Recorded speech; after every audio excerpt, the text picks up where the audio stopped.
And we're here on the show. It is the show's beginning at 12 noon Eastern time. Hang tight.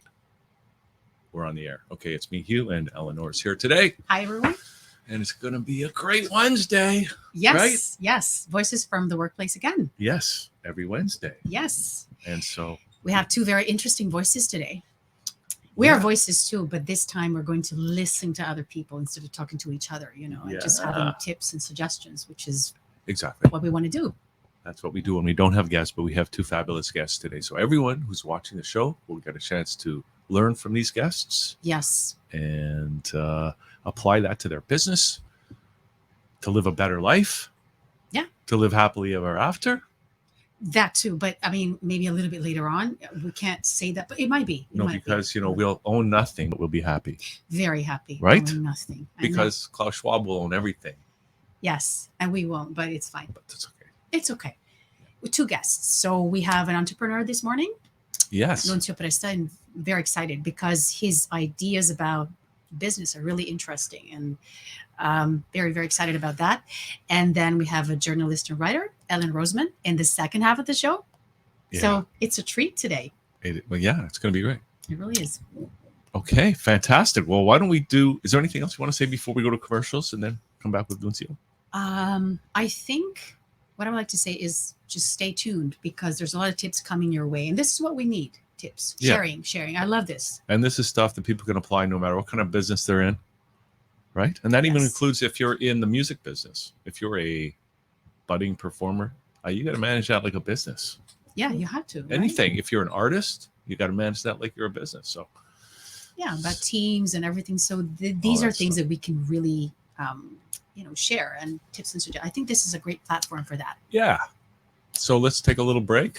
And we'll come back with Nunzio Presta right after this here on CareVision TV, the 600 Club, thatchannel.com. We'll be right back. Today we're going to be making hot dogs, Chef Chris. We're going to be making Spam hot dogs. Spam hot dogs. That sounds awesome. And tell us a little bit about the ingredients that we're using today. Well, today we have a nice pork belly, which we grounded. We have a nice smoked ham, which is grounded as well. We have some tapioca flour, water, sugar, our secret herbs and spices. We have some alive salt and some granulated garlic. Wow, that looks fantastic. Little Tobago, also known as Bird of Paradise Island, is located just about 3 kilometers off the coast of the village of Speyside, Tobago. This mountainous little island was a cotton plantation in the late 1700s. After the collapse of the cotton industry, Sir William Ingram purchased the island and imported and introduced a colony of 24 pairs of the Bird of Paradise. Today, it is the main nesting area for the red-billed tropic bird in Tobago. Son of a gun. This feels like the start of my day yesterday. You know what the problem is? He doesn't want Anthony to come in last place, so they're trying to gang up on me, so, they're the victors, and I'm just the lone schmuck. My plan is clearly working, and yes, my plan is to get under Sean's skin, only because I want to win. It's a good strategy. I like the plan. All this confusion on this lake has been giving up numbers. It's the best kept secret right here in Kingston among all of the studios. Yes, your girl Nils said that. We're here with DJ Cryptic. He nest on the DJ train. You started playing music at the age of 12. Yeah. What was that like and why? Well, honestly, I used to play instruments. My parents used to, send me to guitar lessons and so forth, and I used to drum in prep school. In today's video, I'm sharing with you all my vision for chicken balado. Salt, and add salt to your taste preference. Complete seasoning on a plate and continue to coat the rest. I'm going to fry this in 2 batches, and we're going to fry it on a medium heat for 15 minutes. These wings are pretty huge.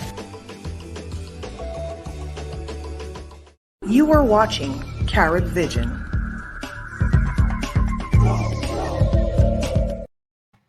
And we're back on the show.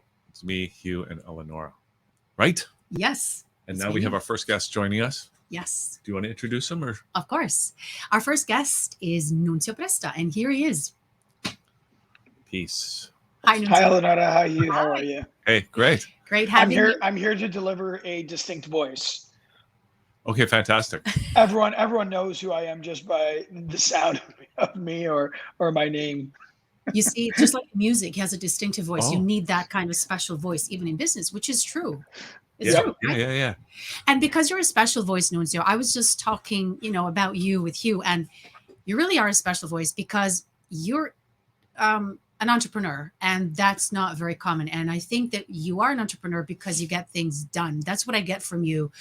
You really get things done. But before we move on to, other questions, can you tell us a little bit about how you became an entrepreneur? Because you moved from something else and then you became an entrepreneur. We want to know where you started and how you got to where you are now. Yeah, no, absolutely. I could do that pretty quickly. So, I've always had these entrepreneurial, characteristics, but I was an athlete. So I was a hockey player growing up, playing professional hockey my entire life. That came to an end, and from there I went straight to business school. And during business school, that's where I really fell in love with not the word entrepreneurship, but creating things of value, things that mattered to the world, and things that would just make people happier. That's what I'm really about. And one of those things was this little business that I created with a friend of mine. It was a clothing line. And that was my first attempt at entrepreneurship. And quickly I realized, I didn't have the resources or expertise to grow this. So I decided to look for ways to try and sell that small little business. And from there was a stepping stone. I fell in love with this world of entrepreneurship through acquisition, meaning, not everyone has to start a business from scratch, but they could actually buy an existing one and grow it, something that, puts food on the table and something they're passionate about. And I discovered that passion when I was trying to sell, my little startup in university. I saw there was no viable way to try and find a buyer, especially for a small micro business. And fast forward to today, that's what we do at buyandsellbusiness.com, right? We inspire people to take a chance on entrepreneurship through acquisition.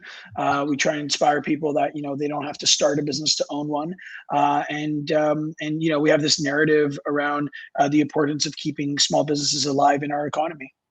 So you see, that's already something really that's what makes an entrepreneur. Ideas, the idea of saying, entrepreneurship through acquisition. People think, oh my God, I have to start from scratch, and this is already something pretty interesting. Well, you hear this is why they have franchises, right? Because you start a business from scratch, you kind of got to make all the mistakes, learn the hard way a lot, right? Whereas a franchise got all the systems worked out already, or an existing business that's got a track record of success, they've probably solved a few of those problems already. So, sometimes I see these guys like the big business guys who are in charge of acquisitions even, and it's like they're only looking at businesses that have proven themselves already, right? And so this is kind of the similar type thing. Yes. Yeah, we're there trying to, the main differentiator that we see between, say a startup versus or entrepreneurship versus entrepreneurship through acquisition is, not everyone that can build can operate, and vice versa. Not everyone that can operate can build. Right. So, of course, there's going to be those builders out there that love starting businesses from scratch and trying to, figure out, the market fit and whatnot. But then there are also people out there that don't like that. They rather, get something or invest in something that exists and build it out. They're more they're more operators. Operate that existing platform and then grow it from there. Yes, interesting. That almost sounds like it would be a sub business, or an aspect of the business is kind of determining where your, the clients that are coming in and what their skill sets are, what they're really best suited for. So now, Nunzio, I know in Ontario, at least, you're in Ontario, are you? Correct. Yeah. Because I think it had, what was it? The Real Estate and Business Brokers Act or something like that. Oh, I don't know about that. Well, I don't know. I'm just saying. Okay. I'm just bringing some of my experience Okay, to bear sure, on sure. the show. Please do that. Right. Please do In that. those days, it's like you could, if you were a real estate person, you were also licensed to handle the selling of businesses back and forth. And is that legal framework apply to what you're doing at all? Yeah, so we service a lot of realtors and brokers. They leverage our platform as a marketing tool. But one gap that we really noticed was, especially in the micro market, you had a lot of realtors that weren't experienced, and a lot of brokers that would move upstream quickly if they were really good, and that left these really small businesses looking to exit with brokers or realtors that really didn't prioritize those deals because they were so small. Yeah. And that's a gap that our platform's also trying to fill. We just launched the first digitized and automated purchase and sale experience that can really help guide a small business owner through that whole journey, themselves, especially if they can't find a broker that wants to service them. Huh. Cool. And we were talking, right before this interview, you and me had a chat, Nunzio, and we're talking about business, buying and selling a business. And over the past 2 years, the business world has been turned upside down a little bit. So what kind of challenges have you been facing? Yeah, so there's been a lot of challenges. One thing that just in the business world that I'm noticing, not only the business world, I think just in our world in general, is everyone's prioritizing or moving virtually, which I'm all for. But I think there's a couple challenges around that. I'm seeing like loneliness on the increase, right? That lack of in-person interaction is really getting to people, especially since we're such social beings. Mm-hmm. And I also see another challenge is burnout, right? More and more people are finding it hard to shut it off, or they're loading their calendars with meaningless meetings. I think the classic Parkinson's law really comes to play, and that basically means work expands to fill the time that you give it. So for example, back in the pre-COVID, you finished work at 5, most people would shut it off. Now if you're working from home and you have something to finish by 5, you may say, you know what, I'll finish it by 8.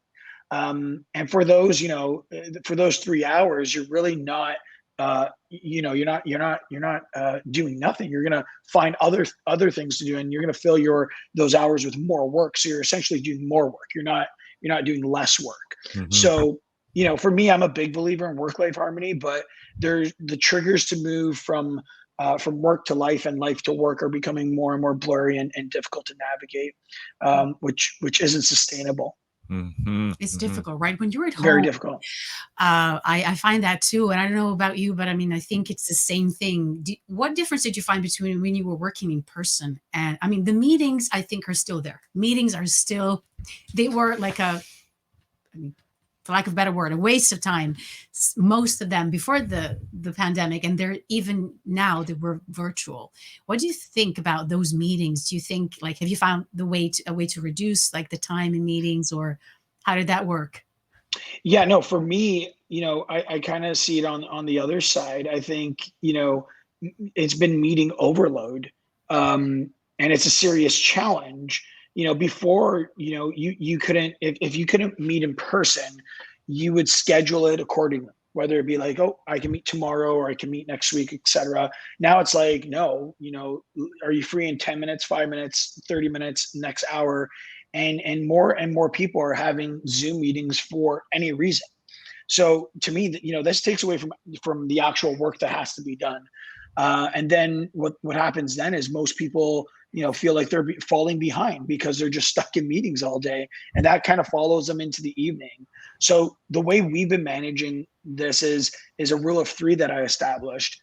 And basically you want to ask yourself, if there's something you need to explain to someone or a question you need to ask, if it's less than 3, we'll Slack it or direct message it to our colleagues. If it's more than 3 sentences, we'll it's an email, and if it's more than 3 paragraphs, we'll say, okay, that's a call or a meeting, depending on the priority and strategic impact.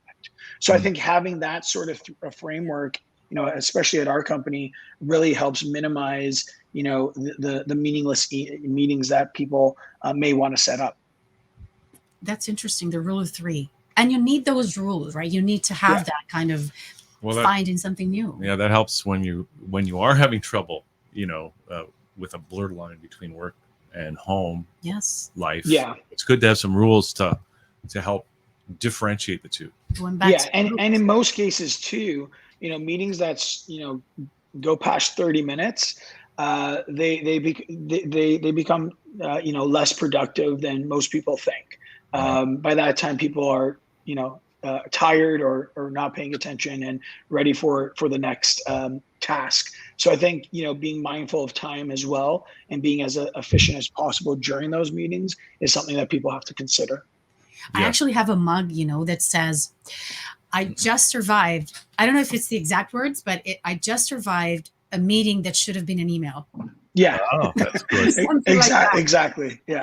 Sometimes it's easy. Like you said, Nunzio, okay, let's meet. Let's go on Zoom. And then you're thinking, why are we going on Zoom? We can just maybe text each other and book something. But this is just a stop. This is just a stepping stone on the way to the metaverse, right? We saw the implications of that. Of that as we well. We can meet in the metaverse with our VR goggles and our. Maybe like we were talking about that last week, right? How we can do that in the future. And Nunzio, you're also managing a team though, which is what interests me a lot. Like managing a team, you did that before, you're doing it now, different way, different methods, different situation. How was that? And how has that been for you managing your team? And what were the challenges that you have been facing? How did you come up with solutions or attempted solutions? Yeah, great question. For us, since day one, we've been remote. So we meet a few times per month for alignment. So we didn't have to make massive adjustments. ROE, which means results only work environment. That has been a part of our culture since the very beginning, which means that we don't really care about when or where you work as long as the results are there. So we really trust each other. But we still had challenges around this during the pandemic, around, burnout and mental health and just general performance. And the way we really managed this was by acknowledging that, one, we don't have, all the answers. 2, we can't control the timeline, especially of the pandemic, but we can control the outcome of our actions. And then 3 was to really focus on our cause. And our cause as an organization is to make business ownership real for people around the world. And COVID really tested this, right? We saw many small businesses struggling. So we increased our efforts to attract buyers with the resources, strategy, and patience to really buy and navigate these businesses through those challenging times. So as a team, we were really able to stay motivated because of this, relentless focus and belief that a stronger economy and better future is dependent on the transition of these struggling businesses. So, throughout the pandemic, our entire organization took it personally and took responsibility to make sure, our sellers could exit and buyers could invest in strong local businesses. But in the end, I think the main way we really managed ourselves and others was by being empathetic. No matter, our individual opinions, we were all very committed to understanding and sharing the feelings of other team members. And I think that's important because the moment you start to treat your opinions as facts is the moment, you lead to a closed-minded work environment that could become toxic fairly quickly. And one thing that, I can guarantee is that creativity and productivity in a toxic environment does not exist. And if creativity and productivity don't exist in your workplace, I would question if growth exists as well. That's reminding me of what my biggest takeaway from last week's show was, about the psychological safety within a group. You feel safe enough that you can share your ideas without being shut down. Mm-hmm. And ultimately, that's going to mean the company's going to do better, or the project's going to do better. Yeah, feeling safe, right? Yeah. Otherwise, Yeah. that company might miss the best idea that they've ever heard of. Yes. You know? And when it comes to productivity, Nunzio, you mentioned that, and that's really something that I've been thinking about. And what did you see in terms of being productive from your team and yourself as well? Do you think, well, you've been online, you were online even before. There were a lot of things that you did online, but what did you see when it came to productivity and the people around you? Because you're very focused, but I mean, your team might not have been, or you mentioned burnout. What is your, opinion on productivity online versus in person? I think it's the same. Whether you're talking about fully remote or in person or hybrid. I am a fan of the hybrid approach. I do believe it does increase productivity. There's actually an experiment by Adam Grant. He's an organizational psychologist and a best-selling author, and he talked about productivity and comparing hybrid versus fully remote and everything in between. And he did an experiment, and he noticed that the people that were on site 3 days out of the 5, and obviously at home 2 days a week, they noticed that quitting was down almost 35%. They noticed sick days were down 12%. They noticed increase in happiness and satisfaction. And they also noticed there was no cost to performance or promotion.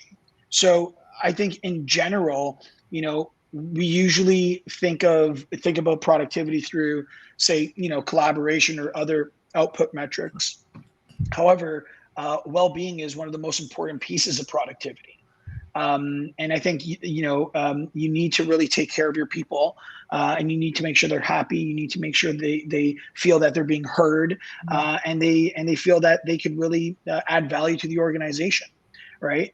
So I think well-being is or at least productivity in a post-COVID world, starts and finishes with the well-being of your workforce.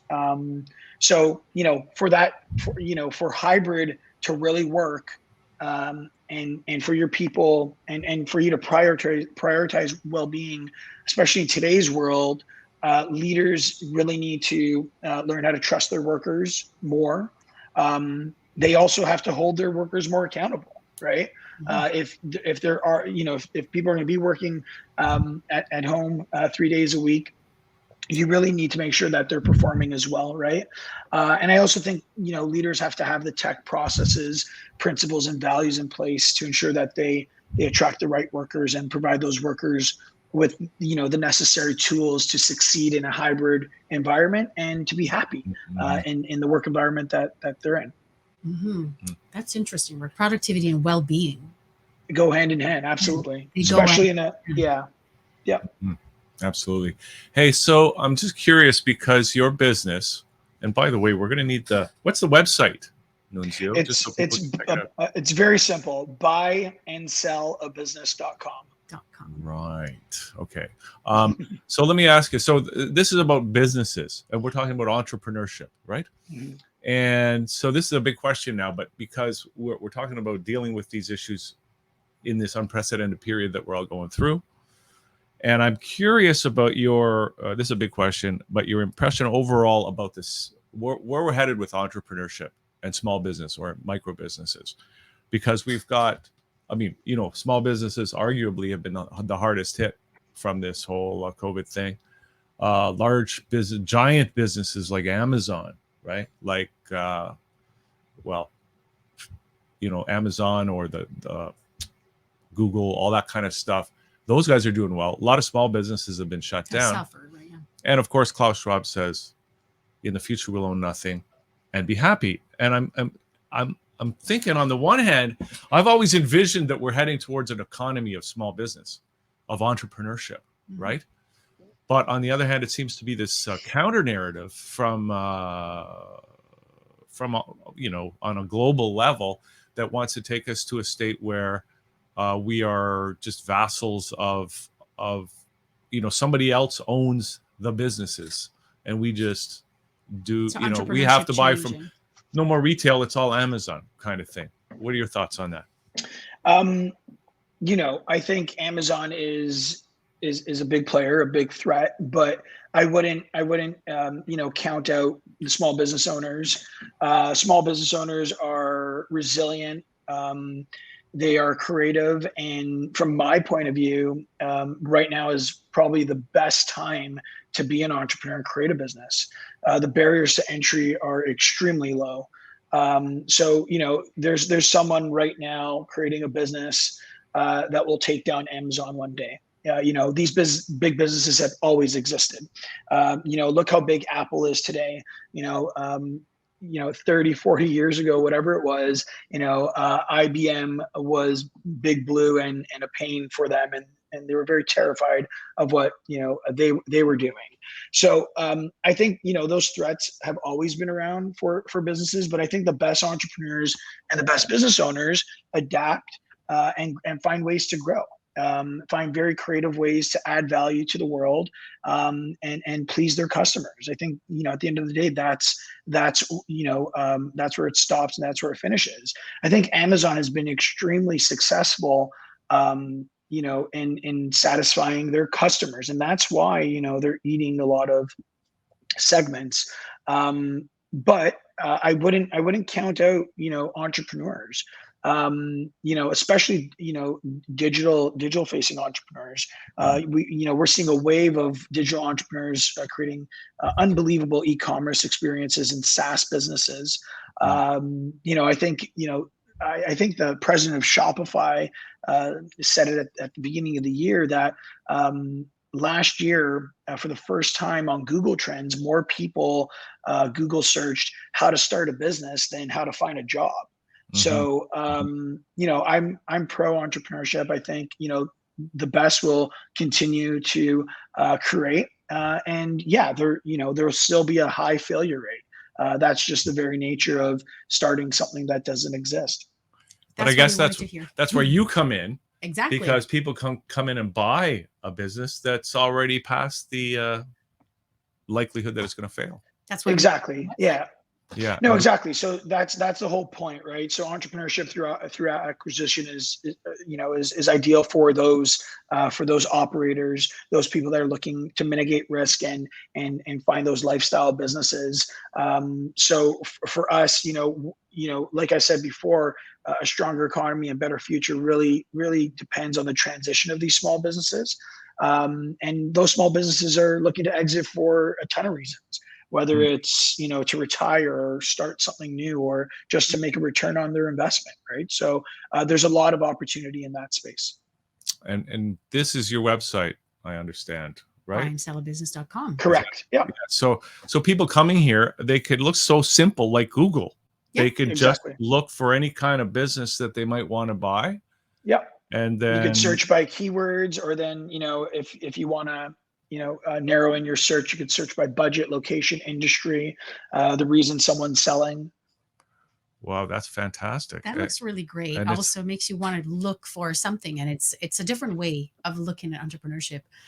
And look at that. So you got regions, and I'm just curious, like, I guess this is something that you got relocatable businesses. So for people that live in the Caribbean or want to move there, which is almost everybody in Canada, would be nice. They can bring their business down there. Yes. No, exactly. So those relocatable businesses are, you know, most of the times those will be those digital first businesses, you know, those e-commerce businesses, those SaaS businesses that really don't depend on a brick and mortar location. And that's probably the future of businesses. More businesses are going to be in that category as we go forward than ever before.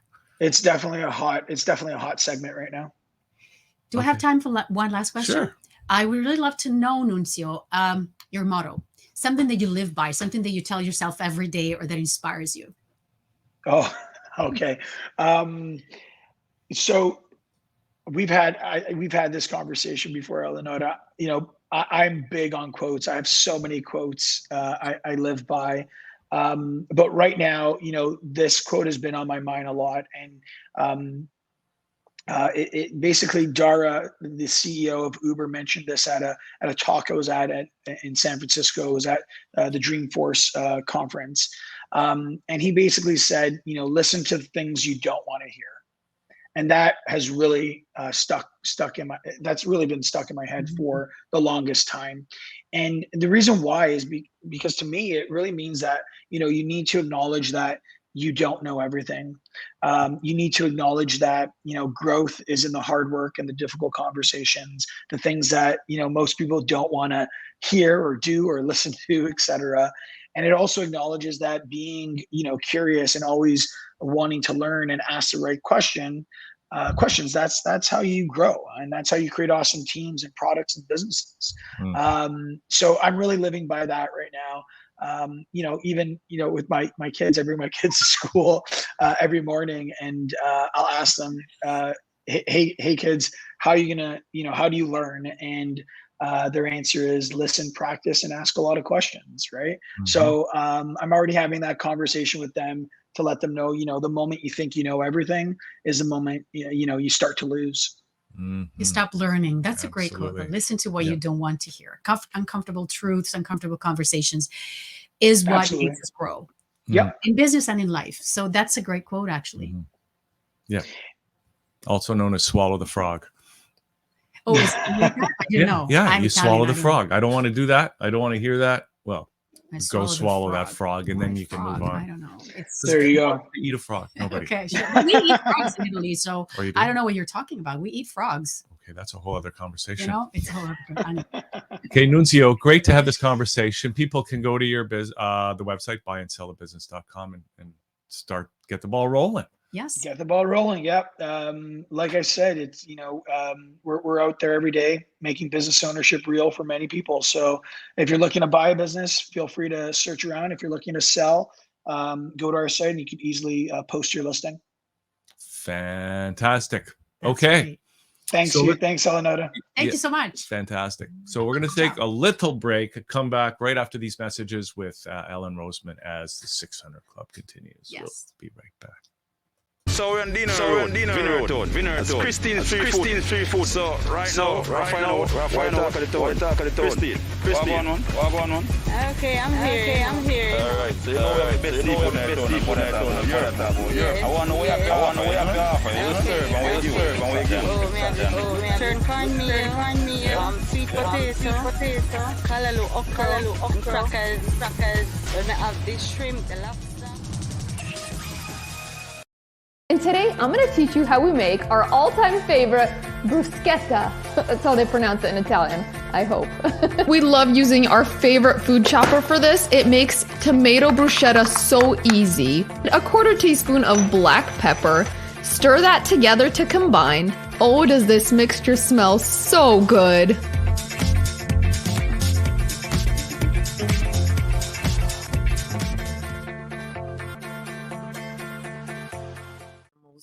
First, they had creepy crawlers, though. Yeah. But the creepy crawlers weren't edible, though. No, that's right. Yeah. Because I used to buy them as kits for my craft. I crafted those things with my son. You'd have to heat it up, right? Yeah. I still remember the smell. But it smelled a lot like Play-Doh. You know, kind of. I know. Yeah, well. But Play-Doh baking. To me, different, but okay. It was like, I know the Play-Doh smell too, which I like. Here in Hawaii, we've got so many awesome rainbow athletes here, and we're going to basically try to hold our breath until we pass out. Everything about this project makes me nervous because I'm not good at swimming and I'm not good at holding my breath. One of my biggest fears is holding your breath for so long that you do pass out underwater. All I know is that I'm really bad at holding my breath, so it's going to be tough. I haven't had much experience in going deep under the water or in general holding my breath. I'm proud of my country. I take it. Listen, Jamaica, one thing about it, I don't care where you're from. Listen, Jamaica, they're going to come through. I don't know. You probably have a flag on you somewhere. Like, they're so proud. I love it, though. I love it. No, I don't. You just got to do something about the restaurants, though. Like, you guys got to calm it down a little bit. But it just seems like when the ruder they are, the better the food. Yeah. Listen, and then it's our fault. You are watching Carrot Vision.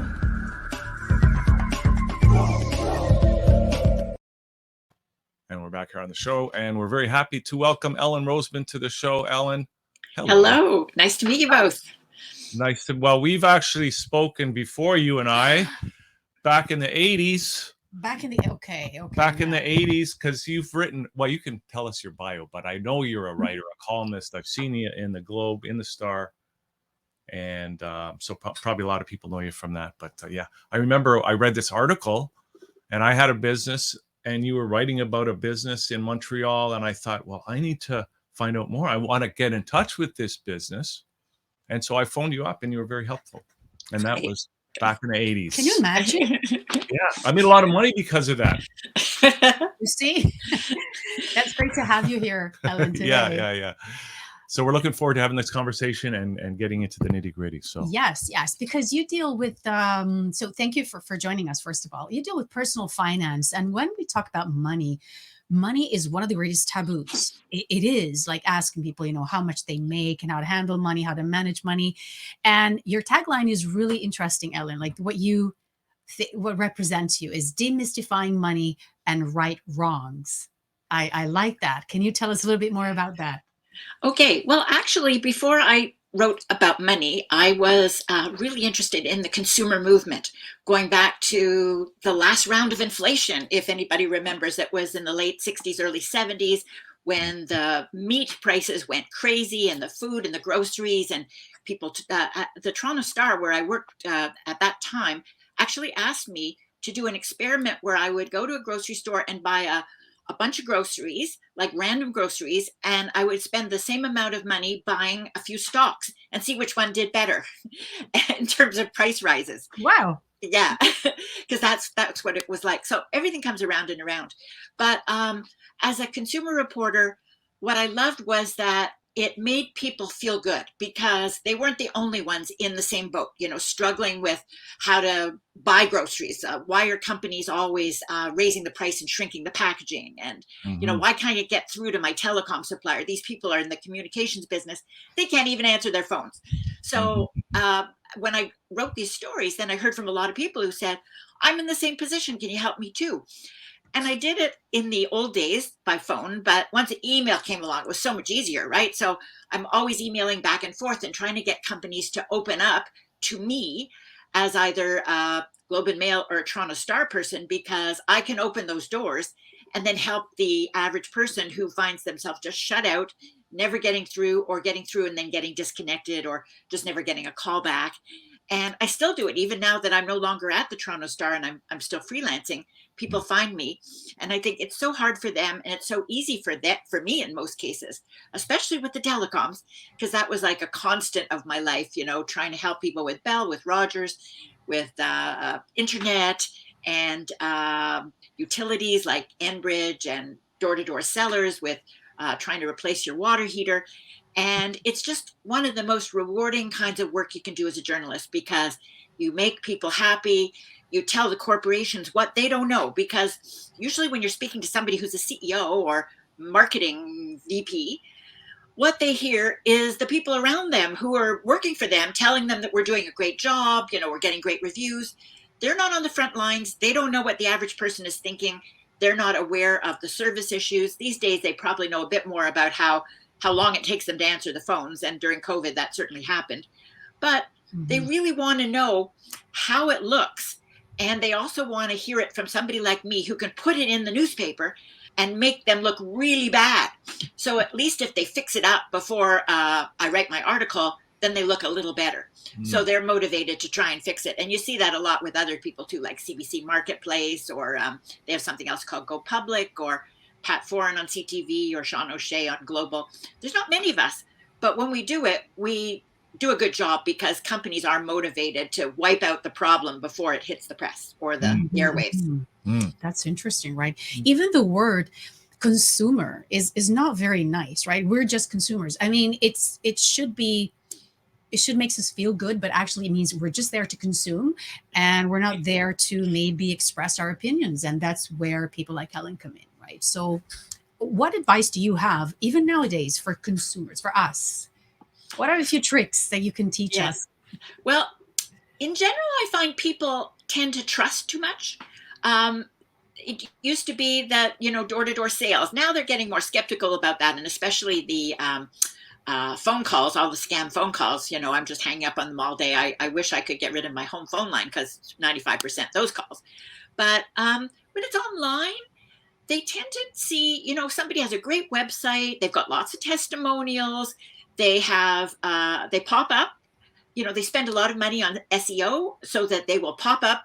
And sometimes they'll even pop up at someone else's site, which is really confusing for you. Or they'll pop up on Facebook or Twitter or Instagram. And so they are impulsive. They see something that looks great. They order it. They give their credit card information.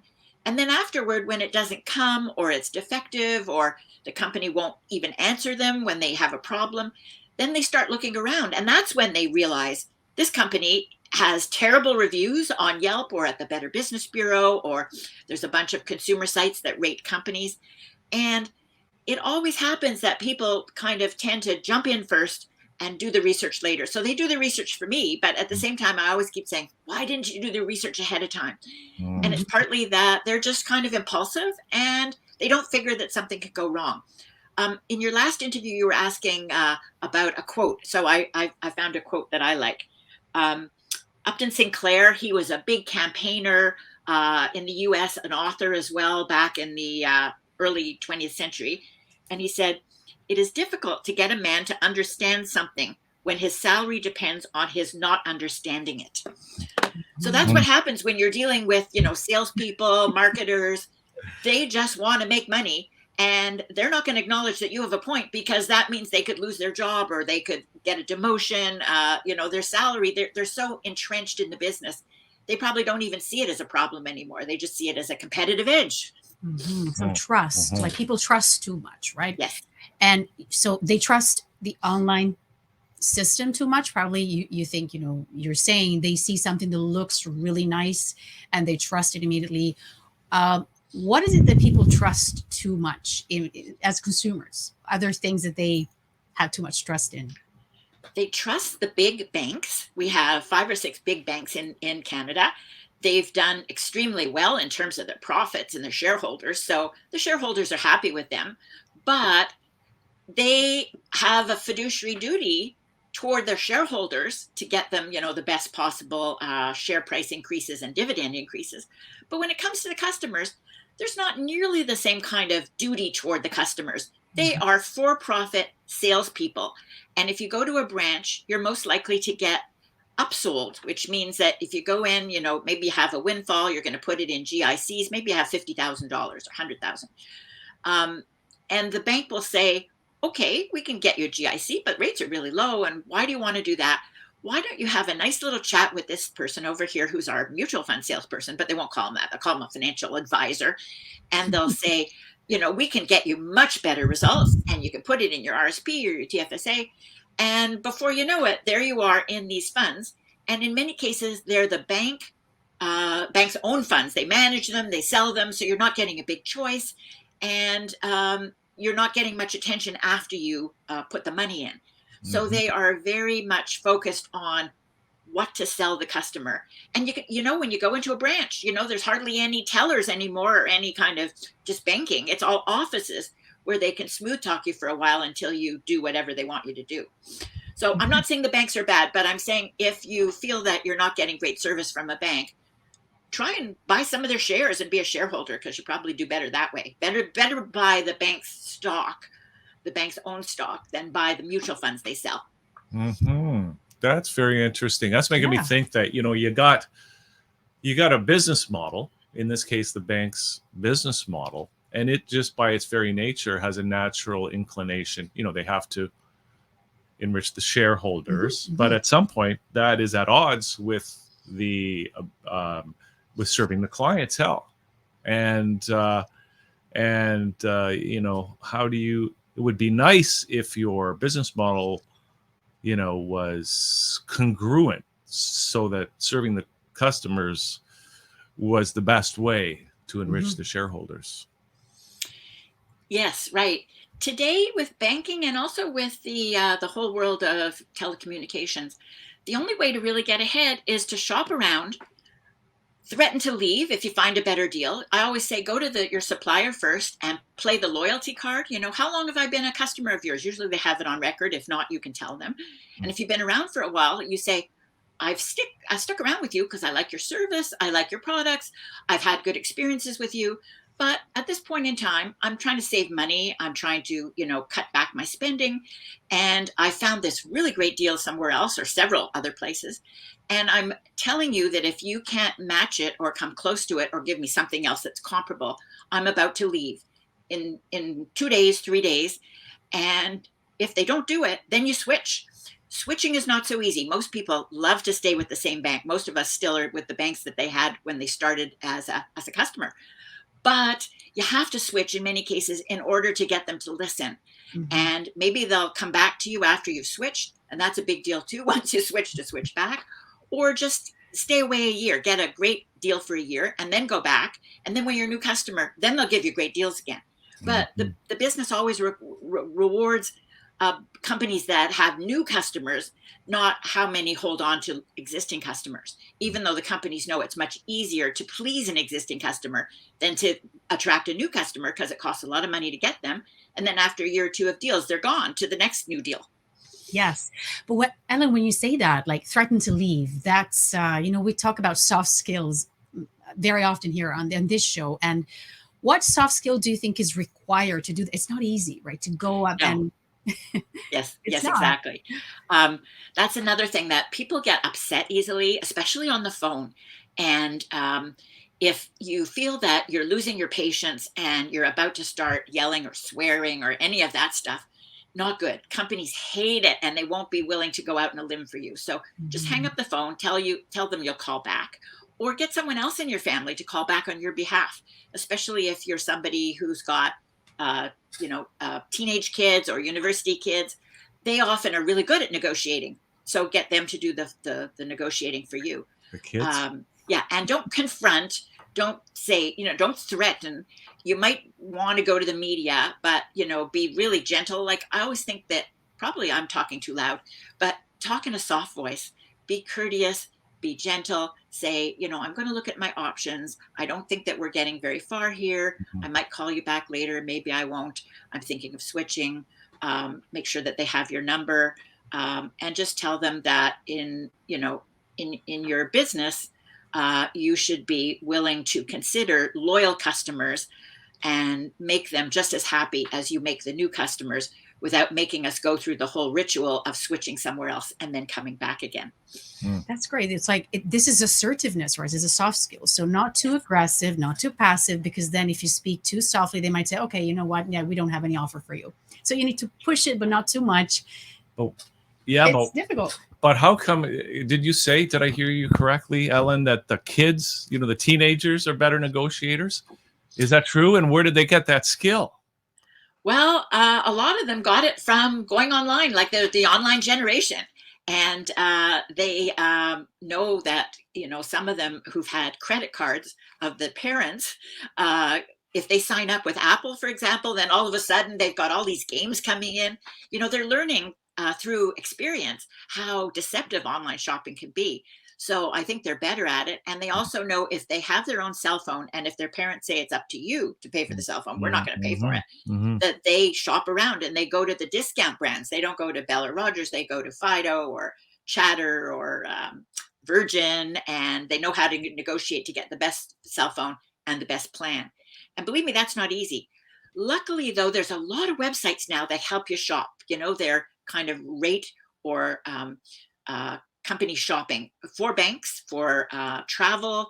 There's so many of those. So I always look on Twitter. I find great deals, or I look to see what the sites are.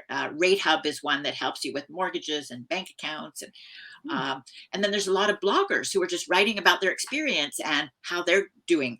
There's a lot of investing bloggers who are constantly telling us every month how their investments have been going. And if you're an investor, that's really helpful because they're honest about it. They're showing what's up and what's down, what mistakes they're making, how they're adjusting their portfolio. So much as I think the internet can be deceptive in terms of marketing and getting you into bad deals, there are solutions there as well, but you just have to look around and just trying to find the right voices to listen to and to accept help from. This is what kids do sometimes. I've noticed, or maybe because I don't know. They go to the store, they try clothing in person, they try shoes, and then they go home and they buy them online because they're cheaper. And to me, see, I would never do that. I don't like to have people waste time on me and then say, okay, you know what, I'm going to buy it somewhere else. I think kids are more, I'll find a better price online. And they'll do that. They'll just spend maybe an hour in the store asking to try everything on, and then they will just go home and buy the same thing online at a cheaper price. We were not raised like that. Yeah, but I'd say I hear from other stores as well, like the big box stores. People look at the books and then they order it online. Sometimes they even do it in the store. And we had somebody come recently to give us an estimate about our drains and in the back, trying to make sure that we don't get a flooded basement. And he gave us a verbal quote, and then he says, "Here's the estimate," and there's no numbers there. And I'm thinking, how am I supposed to remember this? He just told me verbally, and he said he had a conversation with his boss in the car, and they gave me this great deal. And I'm thinking, that's not very good. And then a friend of mine had the same experience with the same contractor. And he said that the answer they were giving was, well, if we put in all the info about what we're going to charge, you're just going to take it somewhere else and get a better deal somewhere else. Well, that's capitalism for you, right? But if they're not even going to tell you what the quote is or put it in writing or something, I'm not going to get back to them, because it just seemed like wrong to me. They have to accept that there's competition, and you have to keep your rates competitive. See, that's why having just one provider of everything would be so much simpler, right? Yeah, no one. negotiation. This is the price, and that's it. I know. There's even people who suggested that you should pay to try things on in the store, because store owners are getting a little bit bothered by this. So they're saying, okay, if you come in and you try on my shoes, then you're going to have to pay. But I think that is not a good way of dealing with things. You can't stop this trend, right? No. Well, Amazon, as you know, calls itself the everything store. So maybe that will be the single supplier in the future. It's probably got a good chunk of much of different businesses already. Yeah. So Ellen, you've been in this game for a long time, and things have changed tremendously. Where do you see things going over the next few years in the post-COVID world, if we ever emerge from it? It's a tough time right now. People are confused and frightened. The news is bad. I was just looking at the front page of the Toronto Star today. I spent 21 years there, and there's a story we're right now in a winter that never seems to end, even though it's April and the weather's cold.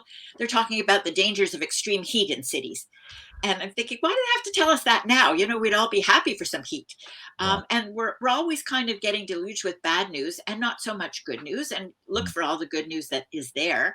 And many things happened as a result of COVID that weren't so bad, like libraries took away the fines. And now you don't have to worry about, returning your library book on time. Or that a lot of restaurants have gone out of business, but those who are left are very versatile, and they're offering liquor and drinks, which you couldn't get outside the LCBO. Now you can get them in the store, in the restaurant. So it's created changes, some of which aren't so bad. I think people in general are glad to get out of the house again and not to be having to order everything and have it come to your house. The problems with the porch pirates. And what I found was a lot of people ordering online were just not getting the service, or they were finding out that the return shipping costs, which again, sometimes they didn't look at beforehand, the return shipping costs, if the item was unsuitable, ended up taking away much of the money that they could have saved by buying online in the first place. So we are becoming more patient and more, interested in investigating things before going ahead and spending our money. And then the whole cashless revolution. I stopped carrying around a wallet. I don't use cash at all anymore. I just use either my phone or my cards, and that's going to continue. I don't know what the rule for cash will be, but it certainly won't be as much as it is now. So the pandemic has accelerated a lot of trends, which probably would have happened anyway, but a lot more slowly. So it's making a different life for consumers, and I just want to see what's going to go on. I'm really looking forward to see what the results will be overall. Yeah. Well, do you have a pair of VR goggles? Yeah. Do you have a No. It's like, that's where we're headed. We'll get Yes. that next time though, so we can do the show like that. Yeah. But it's Yeah, but about the online shopping. I just wanted to go back to that a little bit. What is your advice if because everybody's doing it a lot more, even maybe people who are not used to doing that. There are a few traps out there, and what would be your tip for people shopping online? Yes. Well, I did a story about someone who bought boots with retractable cleats a couple of years ago, actually, online when the pandemic first started. And it was a company that was started out west in Canada.